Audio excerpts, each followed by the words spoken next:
तो hello everyone, नमस्कार। स्वागत है आपका अपनी यूट्यूब चैनल संध्या कंप्यूटर क्लासेस में शरण कुमार एक बार फिर से आप सभी का स्वागत करता हूं। देखिएगा फ्रेंड्स, आज जो मैं आप सभी के लिए वीडियो लेके आया हूं वो है आरईसीटी एग्ज़ाम 2022, यानी कि जो आपका आरईसीटी एग्ज़ाम 30 जनवरी 2022 को होने वाला है, उसके लिए अति महत्वपूर्ण प्रश्न उत्तरी तैयारी 90% से ऊपर वाली सीरीज़ में मेरे फ्रेंड्स आप सभी का स्वागत। और जो अभी भी अगर इस चैनल पे नए तो चैनल को सब्सक्राइब करें और इस वीडियो को ज़्यादा से ज़्यादा लाइक और शेयर करें। अगर सेशन पसंद आए तो अंत में एक प्यारी सी कमेंट ज़रूर करें, जिससे मेरे फ्रेंड्स हमें क्या हुआ मोटिवेशनल मिले और दुगनी रफ्तार के साथ में आपके सामने स्ट्रीम का जो है पहुंचने की पूरी कोशिश रहेगी। बढ़ते हैं, देखिएगा सबसे पहला क्वेश्चन आपकी स्लाइड पे आप सभी के समक्ष। और हो सके तो आप भी क्या करें कि कमेंट बॉक्स में इनके जवाब जरूर लिखे, ताकि मेरे फ्रेंड्स आपको भी अपनी तैयारी आंकने का पूरा मौका मिल सके। देखिएगा सबसे पहला क्वेश्चन कि निम्न में से सॉफ्टवेयर के दो प्रकार हैं। तो यहाँ पे देखिएगा कि आपको ये बताना है कि भाई सॉफ्टवेयर के दो प्रकार होते कौन कौन से हैं। तो देखिएगा कि सबसे पहले तो आपको ये पता रखना है कि भाई जो भी सॉफ्टवेयर होते हैं वो क्या होता है, प्रोग्रामों के समूह होते हैं। सबसे पहली बात तो ये होती है। और इनको जो है यूज़र अपनी आंखों से देख तो सकता है, लेकिन इनको टच नहीं कर सकता। बस इतनी सी इसकी डेफिनेशन होती है। उसके बाद में आपके सॉफ्टवेयर दो टाइप्स के होते हैं। एक तो आपका होता है सिस्टम सॉफ्टवेयर और एक होता है आपका एप्लीकेशन सॉफ्टवेयर। सिस्टम सॉफ्टवेयर आपके सिस्टम के लिए अनिवार्य होते हैं। जैसे कि अगर मैं बात करूं कि ये जो है आपके सिस्टम को ऑन करवाने के लिए बहुत ही ज़रूरी होती है। अगर आपके सिस्टम में सिस्टम सॉफ्टवेयर नहीं है तो फिर आपका सिस्टम ऑन नहीं होगा। लाइक एज अगर मैं बात करूं एग्जांपल के तौर पे, तो विंडोज़ के सभी वर्जन है, मैक ओएस है, लाइनक्स है, आपका एम एस डॉस है, ये सारे के सारे आपके मेरे फ्रेंड्स क्या है सिस्टम सॉफ्टवेयर। और उनको मैं दूसरी लैंग्वेज में ऑपरेटिंग सिस्टम भी कह सकता हूँ, यानी कि दोनों बात एक ही होती है।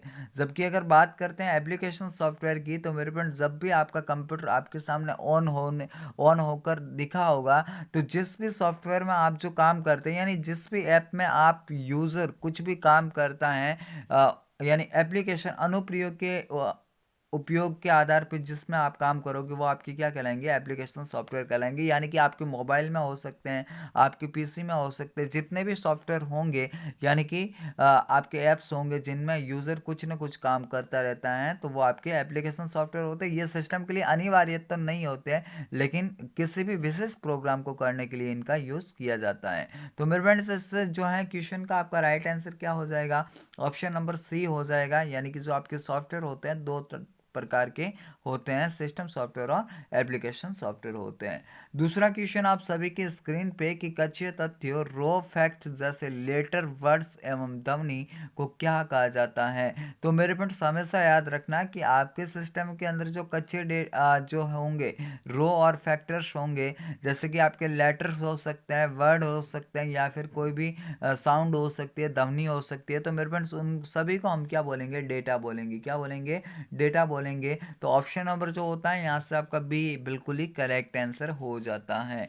अगला क्वेश्चन आप सभी की स्क्रीन पे कि आईपी पते का सही उदाहरण होता है। मेरे फ्रेंड्स आईपी एड्रेस का सबसे पहले तो पूरा नाम आप सभी को पता होना चाहिए, जो कि क्या होता है, इंटरनेट प्रोटोकॉल होता है। क्या होता है मेरे फ्रेंड्स, इंटरनेट प्रोटोकॉल होता है। और आईपी एड्रेस हमेशा याद रखना कि किस में होता है, संख्याओं में होता है। किस में होता है मेरे फ्रेंड्स, संख्या के अंदर आपका हमेशा आईपी एड्रेस होता है। और आईपी एड्रेस जो होता है आपकी जो है स्थिति को बताने के लिए भी यूज़ में किया जाता है। यानी आपका यहाँ से सिस्टम ट्रैक होता है कि भाई आपने कौन से सिस्टम से यूज़ किया था। यानी कि सिस्टम का भी आईपी एड्रेस होता है, वेबसाइट का भी आईपी एड्रेस होता है, तो उनके आधार पे आपको पता रखना है। अगर यहाँ पे अपन बात करते हैं तो जो अपन को संख्या वाला एग्जाम्पल दिख रहा है वो केवल और केवल कौन सा दिख रहा है, ऑप्शन नंबर बी दिख रहा है। तो ये जो है आपका बिल्कुल ही यहाँ से करेक्ट आंसर हो जाता है। यानी कि ये आपकी किसका एग्जाम्पल है, एक वैध आईपी एड्रेस का उदाहरण होता है।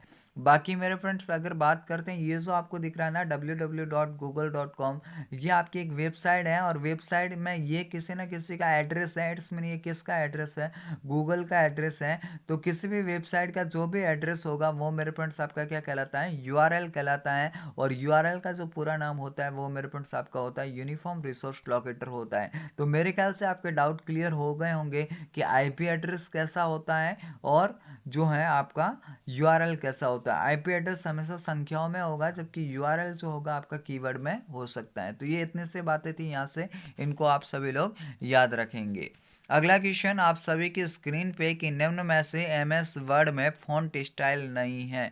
तो मेरे फ्रेंड्स अच्छा क्वेश्चन है कि इनमें से कौन सा एक फॉन्ट का स्टाइल नहीं होता है एमएस वर्ड के अंदर। तो देखिएगा, बोल्ड होता है यानी कि किसी भी टेक्स्ट को गहरा करना। अंडरलाइन आपका होता है कि आप किसी भी टेक्स्ट के नीचे जो तरंगित रेखा आप खींचते हो उसको मेरे फ्रेंड्स क्या बोला जाता है, अंडरलाइन। और इटैलिक का मीन्स होता है आपके टेक्स्ट को तिरछा करना, यहाँ से आपका क्या हो जाता है, इटैलिक हो जाता है। बात करते हैं सेंटर की, तो मेरे फ्रेंड सेंटर आपका नहीं होता है ना, सेंटर कोई भी फॉन्ट की स्टाइल नहीं होती है। तो यहाँ से जो आपका राइट आंसर है क्या हो जाएगा, सेंटर आपका बिल्कुल ही करेक्ट आंसर हो जाएगा। अगले क्वेश्चन की अगर बात करते हैं तो आपकी स्लाइड पे मौजूद है इस जो सेशन का 5वां क्वेश्चन कि किस सॉफ्टवेयर का उपयोग पीडीएफ फाइलों को देखने के लिए यूज में लिया जाता है, यानी उपयोग में किया जाता है किसको, पीडीएफ फाइलों को, है ना। तो जो पीडीएफ जो फाइलें होती हैं उनको मेरे पास पढ़ने के लिए किसका यूज़ किया जाता है, यहाँ से जो आपको राइट आंसर देखने को मिलेगा क्या, जो आपको एडोब रीडर होता है कि एप्लीकेशन जो आपका सॉफ्टवेयर होता है जिसके थ्रू आप क्या कर सकते हो, पीडीएफ फाइलों को वहाँ पे आप रन करवाते हैं। तो मेरे पास यहाँ से जो है आपका बिल्कुल ही करेक्ट आंसर क्या हो जाता है, option number C Adobe Reader आपका बिल्कुल ही करेक्ट आंसर हो जाता है। वही बात करते हैं फेसबुक की, तो एक सोशल नेटवर्किंग साइट होती है। और माइक्रोसॉफ्ट जो आउटलुक है मेरे पास ये क्या होता है, आपका एक एप्लीकेशन सॉफ्टवेयर ही है, बट एज इट इज़ आपकी किसकी तरह काम करता है, जस्ट आपकी ईमेल की तरह काम में लिया जाता है। फायरवॉल की अगर बात करें तो आपको सिस्टम को सुरक्षा देने के लिए इस सॉफ्टवेयर का यूज़ किया जाता है। अगला अगर क्वेश्चन की बात करते हैं, क्वेश्चन नंबर 6 के पैराग्राफ को दाएं और बाएं मार्जिन से दूर ले जाने को खाली जगह से संदर्भित करते हैं। इनमें से क्या नाम दिया जाता है, किसी अगर पैराग्राफ को दाएं और बाएं मार्जिन से अगर दूर ले जाया जाता है तो मेरे फ्रेंड्स वो आपका क्या कहलाता है, इंडेंटिंग कहलाता है। क्या कहलाता है, इंडेंटिंग। तो ऑप्शन नंबर जो है आपका सी यहाँ से बिल्कुल ही करेक्ट आंसर हो जाता है। मेरे फ्रेंड्स देखिएगा कि ये जितने भी आप सभी के समक्ष क्वेश्चन लाए जा रहे हैं काफ़ी महत्वपूर्ण क्वेश्चन है मेरे फ्रेंड्स, अनुभव के अकॉर्डिंग ही हम आपके सामने क्वेश्चन लेके आते हैं कि इस बार जो है आपको कौन से क्वेश्चन देखने को मिलने वाले हैं। मेरे फ्रेंड्स अगर आप रेगुलर हमसे जुड़े रहते हैं तो मैं दावे के साथ कहता हूं कि आपके जो है आरएससीटी एग्ज़ाम के अंदर 90% बनने से आपको दुनिया की कोई भी ताकत नहीं रोक सकती। मेरे फ्रेंड्स ये जितने भी सेशन हैं इन सभी से आपको रेगुलर जुड़ना है, और इस जो चैनल के माध्यम से जो आरएससीटी महामैराथन नाम करके 3 क्लासेस हैं उन तीनों क्लासेस को भी आपको अवश्य देखना है, ताकि क्या है कि आपके जो भी मन में डाउट हैं पूरे के पूरे डाउट क्लियर हो जाए और आप भी इस बार जो है आरएससीटी एग्जाम में 90 को पार कर जाए। तो मेरे फ्रेंड्स क्वेश्चन नंबर 7 आपके समक्ष के निम्न में से कौन सा आपके कंप्यूटर सिस्टम के लिए दुर्भावनापूर्ण होता है। तो इनमें से ऐसा कौन सा है नाम जो आपके कंप्यूटर को क्या करता है, नुकसान पहुंचाने का काम करता है। तो मेरे फ्रेंड्स यहाँ से जो आपको दिख रहा है क्या, वायरस जो है वो आपके क्या करता है, आपके सिस्टम को नुकसान पहुंचाता है, यानी किसी न किसी तौर पे आपके सिस्टम को क्या कर सकता है, नुकसान पहुंचाता है। तो उसको हम क्या बोलेंगे, दुर्भावनापूर्ण सॉफ्टवेयर बोलेंगे, या फिर आपका दुर्भावनापूर्ण है जो आपकी सिस्टम को क्या कर सकता है, खराब कर सकता है। तो यहाँ से जो है वायरस आपका बिल्कुल ही करेक्ट आंसर होता है। वायरस को आपके सिस्टम से हटाने के लिए, रोकने के लिए किसका उपयोग किया जाता है, एंटीवायरस का किया जाता है। ये इतने से बातें कम से कम याद रखेंगे। अगला क्वेश्चन आप सभी की स्क्रीन पे कि विंडोज 10 में खाली जगह एक आवाज संचालित निजी सहायक है। तो मेरे फ्रेंड सीधी सी बात आपसे पूछी है कि भाई कौन सा आपका पर्सनल जो है असिस्टेंट होता है विंडोज 10 के अंदर, वो कौन होता है इनमें से। तो आप सभी का जो जवाब होगा मेरे फ्रेंड्स क्या होगा, कोर्टाना होगा। क्या होगा, कोर्टाना होगा। यानी कोर्टाना क्या होता है, विंडोज 10 के अंदर वॉइस पावर्ड पर्सनल असिस्टेंट का एक उदाहरण होता है जिसका उपयोग सर्च बॉक्स की तरह किया जाता है। यानी कि मेरे फ्रेंड्स जो आप अपने एंड्रॉयड के अंदर जो आपका गूगल असिस्टेंट होता है ना, उसमें अपन क्या करते हैं, बोल बोल के चीज़ों को सर्च करते हैं ना, वैसा का वैसे आपके विंडोज 10 में क्या है, कोर्टाना है, जिसके थ्रू आप बोल के किसी भी चीज़ को सर्च कर सकते हैं। टास्क बार की बात करते हैं तो आपके जो यूज़र इंटरफेस होता है, आपका जो डेस्कटॉप होता है, इसके जो सबसे बॉटम साइड में मेरे फ्रेंड्स ये वाली जो बार होती है ना, ये आपकी क्या कहलाती है, टास्क बार कहलाती है। वही अगर बात करते हैं माइक्रोसॉफ्ट एज की, तो मेरे मेरे फ्रेंड्स ये आपका क्या होता है, एक वेब ब्राउज़र होता है जिसको विंडोज़ 10 के अंदर इंटरनेट एक्सप्लोरर के स्थान पे यूज़ में लाया गया था। तो इतनी सी बातों को भी याद रखेंगे कि भाई जो माइक्रोसॉफ्ट एज है उसको विंडोज़ 10 में लाया गया, बट किसके स्थान पे, तो आप क्या बोलेंगे, इंटरनेट एक्सप्लोरर के स्थान पे लाया गया है। जस्ट ये एक वेब ब्राउज़र ही है। इस क्वेश्चन का जो राइट आंसर है आपका क्या हो जाएगा, कोर्टाना, यहाँ से बिल्कुल ही करेक्ट आंसर हो जाता है। अगले क्वेश्चन की अगर बात करते हैं कि NSDL वेबसाइट मुख्य रूप से संबंधित है, किससे है, तो देखिएगा सबसे पहले बात करते हैं NSDL के पूरे नाम की, तो नेशनल सिक्योरिटी डिपॉजिटरी लिमिटेड तो होता है क्या, इसका पूरा नाम होता है। और ये मेरे पास एक वेबसाइट होती है जिसका यूज़ किसके लिए किया जाता है, पैन कार्ड एप्लीकेशन और अपडेशन के लिए किसका यूज़ किया जाता है, NSDL का यूज़ किया जाता है। कई बार आपसे पूछा जाएगा कि पैन का पूरा नाम क्या है, तो मेरे फ्रेंड्स आप क्या बताएंगे, परमानेंट अकाउंट नंबर होता है। और पैन कार्ड भरने के लिए जो आपका फॉर्म होता है वो कौन सा होता है, 49A। तो इतनी सी बातें कम से कम आप यहाँ से जो है याद रखेंगे। अगला क्वेश्चन आप सभी की स्क्रीन पे कि निम्न में से किसका प्रयोग कर आप पीसी और मोबाइल के बीच डेटा को क्या कर सकते हैं, स्थानांतरित यानी कि ट्रांसफर कर सकते हैं। तो मेरे फ्रेंड्स आप सभी लोग क्या बताएंगे कि आपका जो है राइट आंसर यहाँ से क्या हो जाएगा, यूएसबी। और यूएसबी का आपका पूरा नाम क्या होता है, यूनिवर्सल सीरियल बस होता है। क्या होता है, यूनिवर्सल सीरियल बस। यूनिवर्सल सीरियल बस यहाँ से आपका पूरा नाम हो जाता है, यूनिवर्सल सीरियल बस। ये क्या होता है, यूएसबी होता है, एक पोर्ट होता है जिसके माध्यम से आप क्या कर सकते हो, डेटा को स्थानांतरित कर सकते हैं। तो मेरे फ्रेंड्स ये जो भी क्वेश्चन है, अगर सेशन पसंद आ रहा है तो सेशन को लाइक करें, ज़्यादा से ज़्यादा शेयर करें, ताकि उन विद्यार्थियों तक सभी तक पहुँचे जो RCET एग्ज़ाम 30 तारीख को होने वाले के लिए प्रिपरेशन कर रहे हैं। उन सभी को है जो इस क्लास के माध्यम से फ़ायदा मिल सके, और वो भी हैं जो इस बार सारे के सारे 90 से पार कर सके। अगर इस चैनल पे नए तो चैनल को मेरे पर सब्सक्राइब भी एक बार ज़रूर करें, ताकि आने वाली पल पल की नोटिफिकेशन सबसे पहले आपके समक्ष होगी। प्रश्न नंबर 11 की बात करते हैं कि नॉन वॉलेटाइल जो स्मृति होती है वो इनमें से कौन सी है। तो मेरे फ्रेंड्स देखिएगा, सबसे पहले बात करते हैं किसकी, कि आपके जो नॉन वॉलेटाइल होता है, इस वर्ड को सबसे पहले समझना कि भाई नॉन वॉलेटाइल का मीन्स होता है कि आपके लाइट जाने के बाद में भी आपने जो भी आप काम कर रहे थे, यानी कि आपका जो भी डेटा था वो क्या रहता है, सुरक्षित रहता है। तो भाई सबसे पहले बात करते हैं क्या रैम के अंदर रहता है क्या, तो आप बोलेंगे जी नहीं रहता है। क्यों, क्योंकि जैसे आप काम कर रहे होते हैं ना सिस्टम के अंदर, जैसे अगर आपने डेटा को सेव नहीं किया है और अगर लाइट जाती है तो आपने कॉमनली देखा होगा कि भाई आपको अपना डेटा नहीं मिलता। तो भाई जो आप वर्तमान समय में काम कर रहे थे ना, और अगर आपने सेव नहीं किया था तो वो तो आपका किस में था, रैम के अंदर था ना। तो रैम तो कैसी होती है, वॉलेटाइल होती है। कैसी होती है, वॉलेटाइल होती है ना। तो आप यहाँ से बोल सकते हैं कि भाई रैम तो आपकी कैसी मेमोरी है, वॉलेटाइल मेमोरी है। जबकि जो आपकी है रोम, ये मेरे फ्रेंड्स आपकी क्या होती है, नॉन वॉलेटाइल होती है।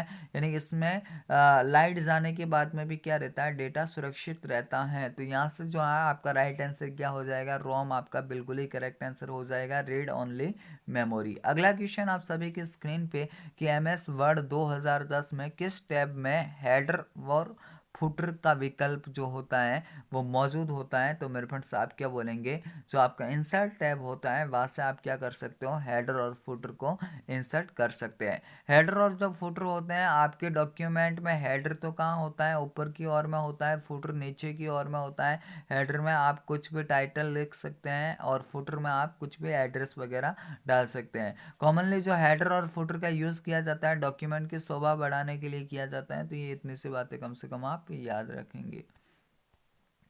अगला क्वेश्चन आप सभी की स्क्रीन पे कि निम्न में से कौन से मान्य खोज इंजन है, यानी इनमें से कौन सा विकल्प ऐसा है जिसके अंदर सारे के सारे क्या है, सर्च इंजन है। तो मेरे पास ऐसा आपको एक ही ऑप्शन दिख रहा है क्या, गूगल, याहू और बिंग, यानी कि ऑप्शन नंबर बी जो है आपका बिल्कुल ही यहाँ से करेक्ट आंसर हो जाता है। ट्विटर, फेसबुक, गूगल प्लस आपकी क्या होते हैं, सोशल नेटवर्किंग साइट होती है। अगला क्वेश्चन आप सभी की स्क्रीन पे कि एमएस पावर पॉइंट में वर्तमान स्लाइड से स्लाइड शो शुरू करने के लिए किस शॉर्टकट का उपयोग किया जाता है। तो मेरे फ्रेंड्स, आप सभी लोग क्या याद रखेंगे कि आपका इस क्वेश्चन का जो राइट आंसर है वो क्या हो जाएगा, शिफ्ट के साथ में F5 हो जाता है। वैसे आपके स्लाइड शो शुरू करने की कॉमनली जो आपकी शॉर्टकट होता है वो F5 होता है, परंतु जब बात आती है किसकी, वर्तमान स्लाइड की, तो मेरे फ्रेंड्स आप याद रखेंगे कि अगर वर्तमान स्लाइड अंदर नाम लिखा हुआ है तो आप क्या बताएंगे, शिफ्ट के साथ में F5 दबाएंगे। और अगर याद रखना कि जो भी आपने एनिमेशन आपने शुरू किया है, स्लाइड शो शुरू किया है, अगर उसको रोकना है तो आप किससे रोकोगे, एस्केप कुंजी से रोका जाता है। अगला क्वेश्चन कि एम एस एक्सेल 2010 में शिफ्ट प्लस F3 शॉर्टकट कुंजी का जो उपयोग होता है वो किसके लिए किया जाता है। तो मेरे फ्रेंड्स, आप याद रखेंगे कि फंक्शन को सम्मिलित करने के लिए, यानी कि ऑप्शन नंबर जो है आपका डी यहाँ से बिल्कुल ही करेक्ट आंसर हो जाता है। अगले क्वेश्चन की बात करते हैं आपकी स्क्रीन पे। अगला क्वेश्चन आज का कि एक ऑनलाइन इलेक्ट्रॉनिक हस्ताक्षर जो प्रणाली है या सेवा है वो मेरे फ्रेंड्स आपकी कौन सी है, तो आप क्या बताएंगे, राज ई साइन होती है। यानी कि डिजिटल वैध जो सिग्नेचर होते हैं उनको करने के लिए राजस्थान सरकार का एक पोर्टल है। ई ज्ञान आपका क्या है, राज ई ज्ञान एक शैक्षणिक पोर्टल है जो शिक्षा के लिए बनाया गया है। ई बाजार की अगर बात करते हैं तो राजस्थान सरकार द्वारा चलित ई कॉमर्स वेबसाइट है। और ई मेल का अगर बात करते हैं तो ईमेल आपकी क्या होती है, इलेक्ट्रॉनिक मेल होती है। अगले क्वेश्चन की अगर बात करते हैं कि सीडी या डीवीडी पर डेटा जैसे संगीत, फोटो, दस्तावेज आदि लिखने की जो प्रक्रिया होती है वो मेरे फ्रेंड्स आपकी क्या कहलाती है, तो आप बोलेंगे कि बर्निंग कहलाती है। क्या कहलाती है, बर्निंग। सीडी का पूरा नाम कॉम्पैक्ट डिस्क होता है। डीवीडी की अगर बात करते हैं तो डिजिटल वीडियो डिस्क भी इसका पूरा नाम होता है। और डिजिटल वर्सेटाइल डिस्क भी इसका पूरा नाम होता है। इसमें अगर आप डेटा को कॉपी कर रहे हो या लिख रहे हो तो वो मेरे फ्रेंड्स आपका क्या कहलाएगा, बर्निंग कहलाएगा। अगले क्वेश्चन की अगर बात करते हैं कि माइक्रोसॉफ्ट वर्ड में सेव एज जो फीचर होता है उसका यूज़ किसके लिए किया जाता है, तो आप मेरे फ्रेंड्स क्या बोलेंगे कि जो आपकी खुली हुई फाइल होती है उसको अन्य नाम से सेव करना ही आपका क्या है, सेव एज होता है। तो ऑप्शन जो है बी यहाँ से आपका बिल्कुल ही करेक्ट आंसर हो जाता है। देखिएगा, सेव तो क्या होता है कि आपकी कोई भी फाइल है उसको अगर आप पहली बार सेव कर रहे हैं, है ना, अगर पहली बार सेव कर रहे हो तो आपका सेव कहलाएगा।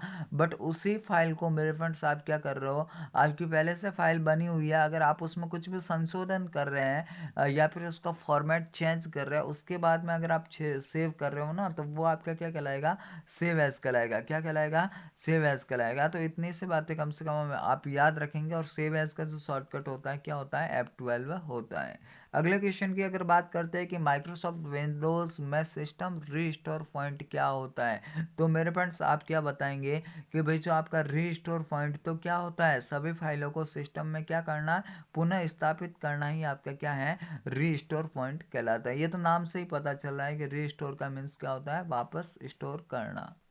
अगले क्वेश्चन की अगर बात करते हैं कि निम्न में से कौन सा मोबाइल से भुगतान में प्रयोग नहीं किया जा सकता, तो मेरे फ्रेंड्स अच्छा क्वेश्चन है। देखिएगा, point of sale A option है, उसके बाद में फ्री चार्ज है, पेटीएम है और स्टेट बैंक ऑफ बड़ी है। तो ये तीनों के तीनों तो क्या है, मोबाइल वॉलेट है। आप सभी को पता होना चाहिए आसानी से कि भाई तीनों के तीनों तो क्या है, आपके मोबाइल वॉलेट है। जबकि जो आपको दिख रहा है क्या, पॉइंट ऑफ सेल, ये तो भाई मैंने आपको वैसे पढ़ाया हुआ भी है कि आपका जो पॉइंट ऑफ सेल है ये तो क्या जस्ट एक मशीन है। क्या है, एक मशीन है जो क्रेडिट कार्ड और डेबिट कार्ड को स्वीकार करती है, स्वाइप करके आपको पैसों का भुगतान किया जाता है। ये आपके मोबाइल से डायरेक्टली, यानी कि ये कोई एप्लीकेशन अगर होता तो मोबाइल में होता, बाकी ये तीनों तो आपके मोबाइल में होते हैं। तो यानी कि इस क्वेश्चन का जो राइट आंसर है आपका क्या हो जाएगा, पॉइंट ऑफ सेल हो जाएगा। अगले क्वेश्चन की अगर बात करते हैं कि निम्न में से कौन सा प्लेटफॉर्म शिक्षा से संबंधित कार्य के लिए नहीं है, तो देखिएगा, बात करते हैं यूएसएसडी की, तो अनस्ट्रक्चर्ड सप्लीमेंट्री सर्विस डेटा इसका पूरा नाम होता है। अगर मॉक की बात करते हैं तो मैसिव ओपन ऑनलाइन कोर्सेज होता है। अब देखिएगा कि ये जो मॉक है, एनपीटीईएल है, स्वयं है, ये तीनों के तीनों तो मेरे फ्रेंड्स आपके क्या है, शिक्षा से जुड़े हुए प्लेटफॉर्म है। लेकिन जब आपने यूएसएसडी पढ़ा होगा तो आपको बताया हुआ होगा कि एक भाई नंबर होते हैं, क्या स्टार 99H एक नंबर होते हैं, जिसके थ्रू आप अपने कीपैड वाला जो मोबाइल होता है उसमें आप क्या कर सकते हो, अपने बैंक अकाउंट के बारे में जानकारी ले सकते हो, अपने जो है पैसों की इंक्वायरी आप ले सकते हो कि आपने कब कब किस किस को ट्रांजेक्शन किया है। ये सारी जानकारी आपको जो है यूएसएसडी कोड के थ्रू मिलती है। तो ये आपका किसी भी प्रकार से शिक्षा से जुड़ा हुआ नहीं है। बाकी जो तीनों विकल्प हैं यहाँ से क्या हो जाते हैं, एजुकेशन से संबंधित प्लेटफॉर्म होते हैं। बाकी जो यूएसएसडी है ये भुगतान से संबंधित आपका प्लेटफॉर्म होता है। अगले क्वेश्चन की अगर बात करते हैं कि कॉम्बिनेशन कुंजी क्या है, तो मेरे फ्रेंड्स कॉम्बिनेशन कुंजी वे कुंजियाँ होती है जिनका सिंगल यूजेस नहीं होता है, यानी किसी अकेले का यूज तो नहीं होता, बट उनको अगर आप किसी अन्य की के साथ में क्या करोगे, कंबाइंड करोगे, तो वो यूज में आने लग जाएगी। तो ऐसे अगर बात करते हैं तो ऐसी कीज तो आपके सिस्टम में या फिर आपके कीबोर्ड में कौन कौन सी होती हैं, कंट्रोल होती है, अल्ट होती है और शिफ्ट होती है। तो ऑप्शन नंबर जो है आपका बी यहाँ से बिल्कुल ही करेक्ट आंसर हो जाता है। अगले क्वेश्चन की अगर बात करते हैं कि एम एस पावर पॉइंट 2010 में स्लाइड को नहीं डाला जा सकता, यानी स्लाइड में क्या नहीं डाल सकते, तो मेरे फ्रेंड्स यहाँ से आपको सीधा सा ये तो भाई आंसर मिल रहा होगा कि मॉडेम को नहीं डाल सकते, क्योंकि मॉडेम आपका हार्डवेयर होता है। भाई हार्डवेयर को सॉफ्टवेयर के अंदर थोड़ी ना डाल सकते हैं। तो यहाँ से जो है आपका ऑप्शन डी बिल्कुल ही करेक्ट आंसर हो जाता है। अगले क्वेश्चन की अगर बात करते हैं कि निम्न में से कौन सा एक साइबर सुरक्षा का प्रकार है, यानी कि साइबर सुरक्षा आपको इनमें से कौन सा देता है, क्या वायरस देता है क्या, तो आप बोलेंगे नहीं, वायरस तो उल्टा नुकसान पहुंचाता है। क्या आप, फिर मैं पूछता हूँ कि क्या स्पाईवेयर देता है, तो आप बोलेंगे नहीं, क्योंकि स्पाईवेयर भी क्या करता है, नुकसान पहुंचाता है। तो फिर राइट विकल्प तो आपका क्या बचता है, एंटीवायरस ही बचता है। और एंटीवायरस आपके होते कौन कौन से हैं, नॉर्टन, क्विक हिल, अवीरा, ये जो भी मैंने नाम लिए हैं ये आपके क्या होते हैं, एंटीवायरस के उदाहरण होते हैं। अगले क्वेश्चन की अगर बात करते हैं कि एम एस वर्ड 2010 में बुलेट और नंबरिंग टैब जो होता है वो कहाँ होता है, यानी किस टैब में ये होता है, तो मेरे फ्रेंड्स आप क्या बोलेंगे, होम के अंदर होता है। कहाँ पे होता है, होम के अंदर। तो ऑप्शन नंबर जो है आपका सी यहाँ से बिल्कुल ही करेक्ट आंसर हो जाता है। ये सारे जितने भी क्वेश्चन है काफ़ी अति महत्वपूर्ण क्वेश्चन है मेरे friends exam point of view से। अगर आप रेगुलरली क्लासेस के साथ में जुड़ते हैं तो मैं दावे के साथ कहता हूँ कि आपको 90 से पार करने में दुनिया की कोई भी ताकत नहीं रोक सकती मेरे फ्रेंड्स। आप जो है रेगुलर हमारे साथ बने रहें, निश्चित ही आपको जब आप एग्ज़ाम दे के आओगे तो इसका पॉजिटिव जो है परिणाम आपको देखने को मिलेगा। और अगर सेशन पसंद आए तो सेशन को लाइक, शेयर और चैनल को सब्सक्राइब जरूर करें, और अंत में एक प्यारी सी कमेंट जरूर करें जिससे मेरे फ्रेंड्स मोटिवेशन बना रहे। देखिएगा अगला क्वेश्चन कि HDMI का विस्तारित जो रूप होता है वो आपके क्या होता है। HDMI आपकी जस्ट क्या होती है, केबल होती है जिसका पूरा नाम क्या है, high definition multimedia interface. Option number A जो है आपका बिल्कुल ही करेक्ट विकल्प हो जाता है।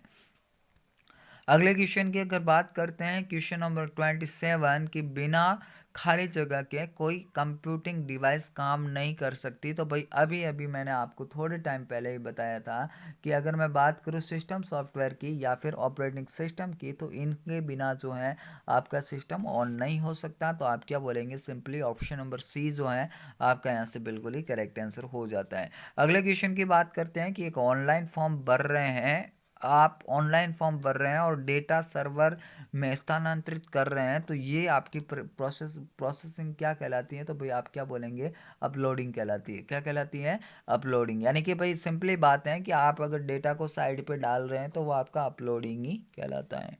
अगले क्वेश्चन की बात करते हैं, क्वेश्चन नंबर 29 के डेजीबिल एक प्रकार है।